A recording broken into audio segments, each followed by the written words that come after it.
बंगाल की खाड़ी में बने चक्रवात मोंथा ने 3 राज्यों की सांसें फुला दी हैं। भारत मौसम विभाग ने इसे गंभीर चक्रवाती तूफान की श्रेणी में रखा है। इस तूफान के मद्देनजर भारतीय सेना को हाई अलर्ट पर भी रखा गया है। वहीं आंध्र प्रदेश के विशाखापट्टनम में कंट्रोल रूम स्थापित करने के साथ ही हेल्पलाइन नंबर भी जारी किए गए हैं। बंगाल की खाड़ी में बन रहे गहरे दबाव ने चक्रवाती तूफान मोंथा यानी कि साइक्लोन मोंथा का रूप ले लिया है। यह चक्रवाती तूफान और तीव्र होकर भारत के पूर्वी तट से टकरा सकता है।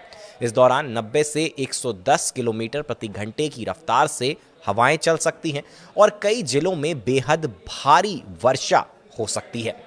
आईएमडी के अनुसार यह तूफान फिलहाल दक्षिण पूर्व बंगाल की खाड़ी में केंद्रित है और लगातार पश्चिम की ओर बढ़ रहा है। शनिवार को यह पोर्ट ब्लेयर से 460 किलोमीटर पश्चिम दक्षिण पश्चिम और चेन्नई से 950 किलोमीटर पूर्व दक्षिण पूर्व और काकीनाडा से 970 किलोमीटर दक्षिण पूर्व में स्थित था। मौसम विभाग का अनुमान है कि 28 अक्टूबर की शाम या रात को यह तूफान आंध्र प्रदेश के मछलीपट्टनम और कालिंगपट्टनम के बीच काकीनाडा के पास टकरा सकता है। चलिए अब आपको बताते हैं मोंथा का मतलब क्या होता है। थाईलैंड ने इस चक्रवाती तूफान का नाम मोंथा रखा है।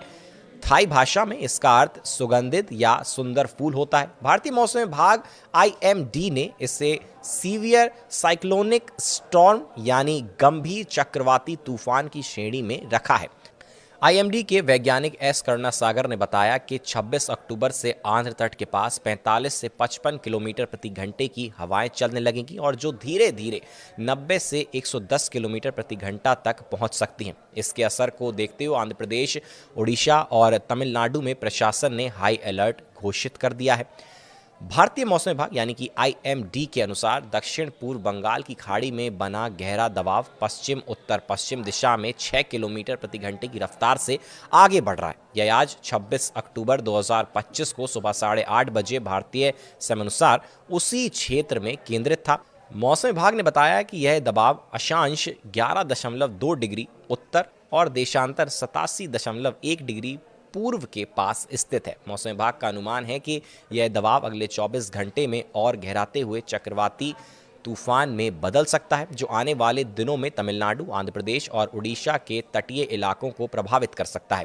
इस चक्रवाती तूफान के कारण तमिलनाडु के कई हिस्सों में भारी बारिश की आशंका है। चेन्नई स्थित क्षेत्रीय मौसम विज्ञान केंद्र ने रविवार को राज्य के 6 जिलों के लिए भारी वर्षा का पूर्वानुमान जारी किया है और मछुआरों को समुद्र तट पर न जाने की सख्त चेतावनी दी है। आंध्र प्रदेश में चक्रवात के खतरे को देखते हुए जिलों में प्रशासन ने सतर्कता बढ़ा दी है।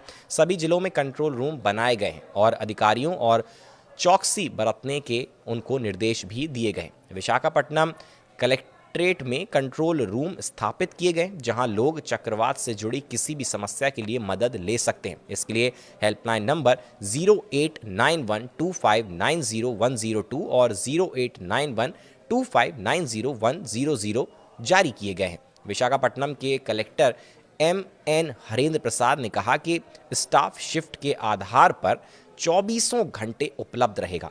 आंध्र प्रदेश सरकार ने तटीय जिलों और रायलसीमा क्षेत्र में रेड अलर्ट जारी कर दिया है। मुख्यमंत्री एन चंद्रबाबू नायडू ने शनिवार को सभी जिला कलेक्टरों और पुलिस अधीक्षकों के साथ आपात बैठक कर स्थिति की समीक्षा की। उन्होंने निर्देश दिया है कि आवश्यक सेवाओं में किसी भी तरह की रुकावट नहीं आनी चाहिए और ज़रूरत पड़ने पर स्कूल कॉलेजों में छुट्टियां घोषित की जाएं। उड़ीसा सरकार ने भी अपनी आपदा प्रबंधन प्रणाली को सक्रिय कर दिया है। राज्य के 16 जिलों पर तूफान का प्रभाव पड़ने की आशंका है। राजस्व और आपदा प्रबंधन मंत्री सुरेश पुजारी ने 15 जिलों के कलेक्टरों के साथ समीक्षा बैठक की और कहा कि लोगों को घबराने की जरूरत नहीं है। प्रशासन पूरी तैयारी में है। चक्रवात से पहले सभी एहतियाती कदम उठाए जा रहे हैं।